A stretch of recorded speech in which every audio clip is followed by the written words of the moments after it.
Please do. All right. Sir, there we go.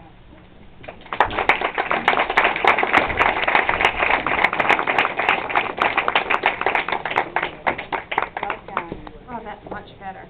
Thank you. It's the most ungracious entrance that one can make, David. Sorry, I meant to It's better than no entrance.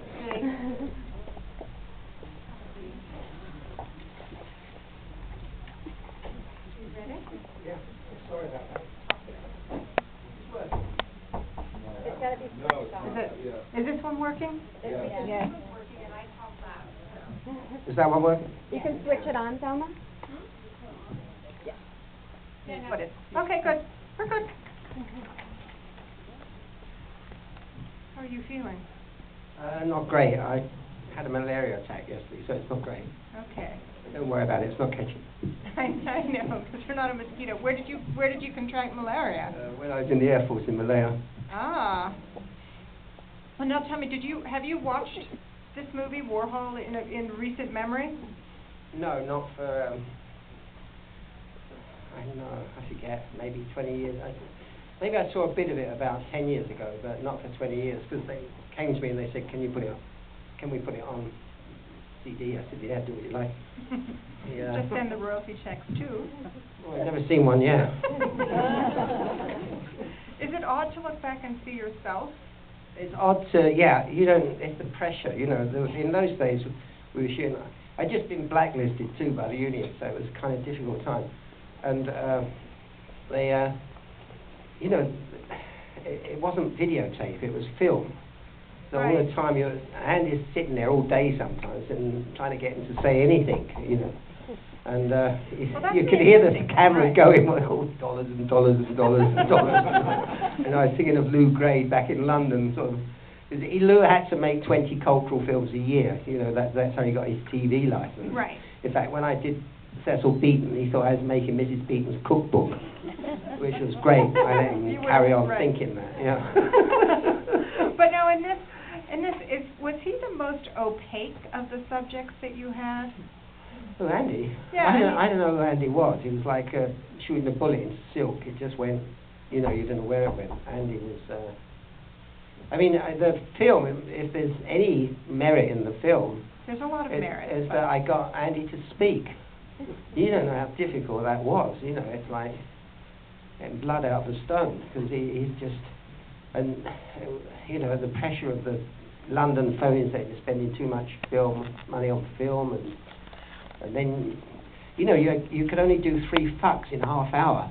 Right. And we went way over our fuck limit. I mean, well, at least you could do 3. I mean, that's not bad for the year that this was made. Yeah.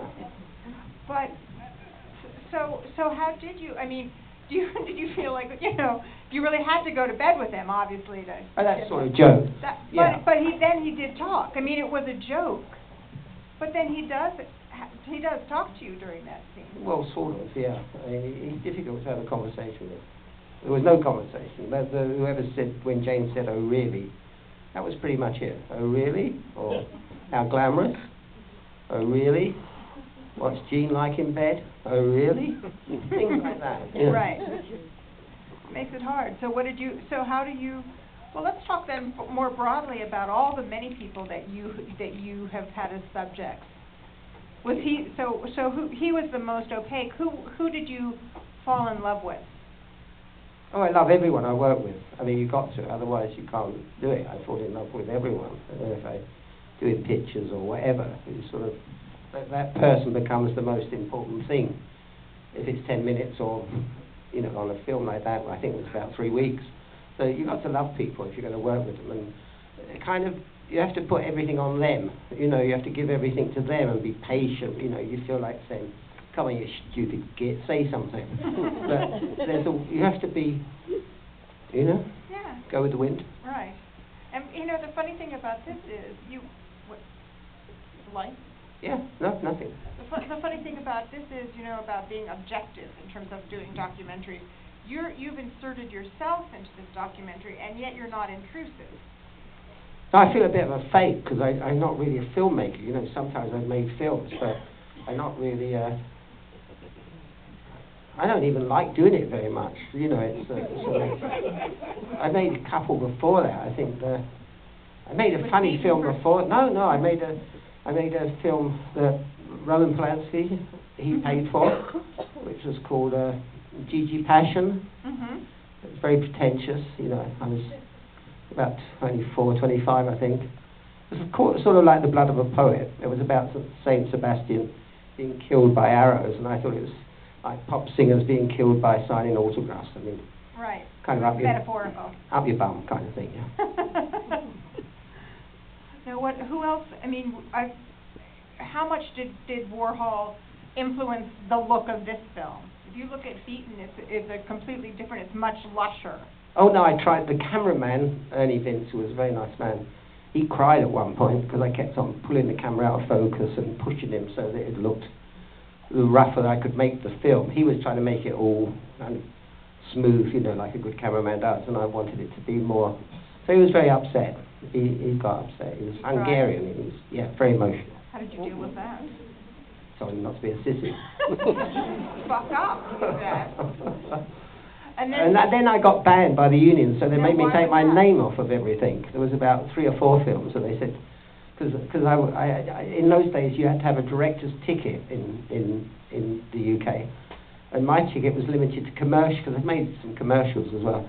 It was limited to commercials and feature films, and they blacklisted me for making a documentary, because you make a documentary with 8 less on the crew. Right. And there's no way Lou Grade, who was like a movie mate, I like Lou Grade, he comes from he's Cockney, he comes from the same place as me. He was great, Lou Grade, a very funny man. Somebody asked him about the film business once, and they said, "What's 2 and 2?"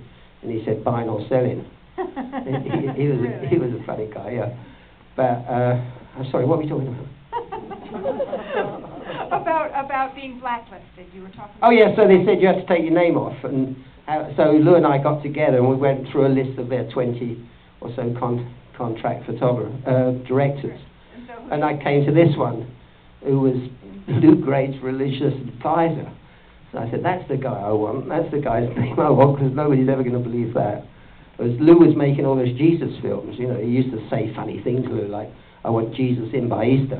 I mean, he made all those Jesus epic films. He was a wild guy. Now, and during this period that you made this documentary, now what's interesting also is that you were such. I mean, these are already 50 years ago. This are the ones that when you were just as a photographer, when you were taking pictures in the 60s, you were really at the center of things. Yeah, I'm not sure just as a photographer. I mean, pardon me? Not just as a photography is quite good. I mean. You?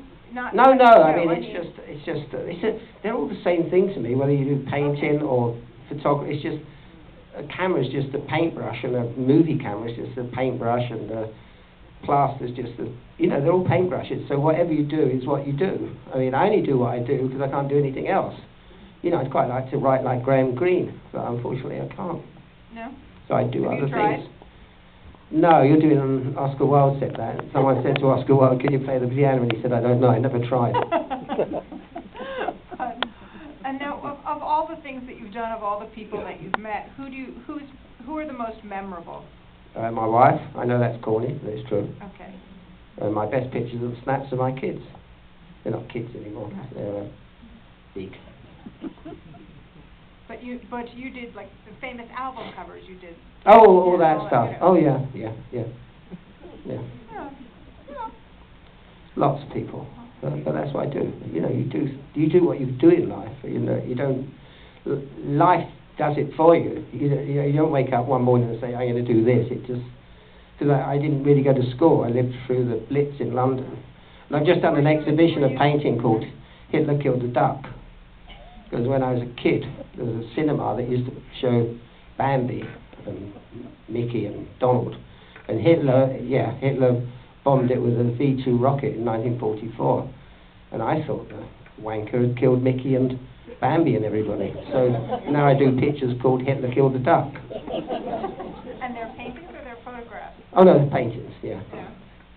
So it's interesting because you've lived this life. When you look out now, people are feeling like it's a moment of huge crisis, but you were born into a world of huge crisis. Oh, we got bombed. I spent my whole life till I was 8 down in the coal cellar. Right. Yeah. So Hitler was my bogeyman. They didn't say the bogeyman would get you. They'd say Hitler would get you. So I thought, who's this guy? And they were right to a certain extent. Well, he didn't get me. He got Mickey though. He got a lot of life. But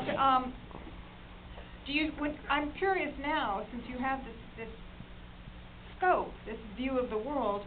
When you look out, does it seem like it's so bad now, or does it seem like it's in such a crisis, or you've been through so much worse? No, I mean, I'm not really qualified. It's just people have always been sort of good. There's always yin and yang, and you know, people are evil. They make mistakes. They, you know, I don't know. Who knows? I mean, the world's pretty awful, but it's not as awful because the media now is so big. You know, once 10 people lived in that space, now 10,000 live in that space. So when there was a flood, one got killed. Now 500 get killed, and 500 starve, whereas one would starve before, and the next day it's on Fox or CNN or Al Jazeera, where it is.